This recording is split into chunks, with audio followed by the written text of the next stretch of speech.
আসসালামু আলাইকুম গাইজ, আপনারা দেখছেন ডিজিটাল টিপস বিডি। তো গাইজ, এটা আমার চ্যানেলের ফার্স্ট এবং মানে ফার্স্ট ভিডিও এটা।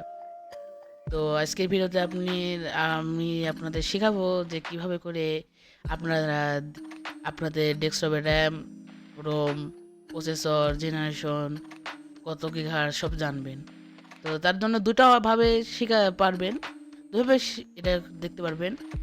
সব থেকে ইজি এবং সব থেকে সহজ আর দ্রুত সেটা হচ্ছে ডিসপ্লেতে যাবেন। ডিসপ্লেতে যে মাউসের রাইট ক্লিক করবেন, ক্লিক করার পরে সর্বলাস্টে চলে আসবেন। সর্বলাস্টে আসার পর দেখবেন প্রপার্টিস এবার ক্লিক করবেন। তো কিছুক্ষণ অপেক্ষা করলে সেটিং আইকন চলে আসবে। তো কিছুক্ষণ ভিতরে সেটিংও ওপেন হয়ে যাবে। আমি কিছুক্ষণ অপেক্ষা করছি, আপনারাও কিছুক্ষণ আমার সাথে অপেক্ষা করুন। তো ওকে, চলে এসেছে।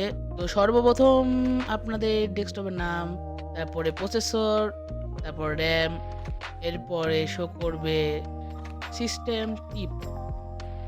তো সিস্টেম টিপে আছে হচ্ছে, এটা হচ্ছে বিট 64 বিটের, আর এটা হচ্ছে মানে যেটুকু স্পেস রোম সেটা হচ্ছে 64। তাছাড়াও এটাতে নিচে স্ক্রল ডাউন করলে দেখতে পাবেন এটা হচ্ছে উইন্ডোজ 10 প্রো তে চলতেছে। এভাবে করে আপনারাও আপনাদের ডেস্কটপ বা পিসির র্যাম, রোম, প্রসেসর এগুলো দেখতে পারেন। তো আজকের ভিডিওটা ছিল এই পর্যন্তই। ভিডিওটি যদি ভালো লাগে অবশ্যই লাইক, এবং ভিডিওতে যতগুলো ভুল ত্রুটি হয়েছে বা সেগুলো ক্ষমা দৃষ্টিতে দেখবেন।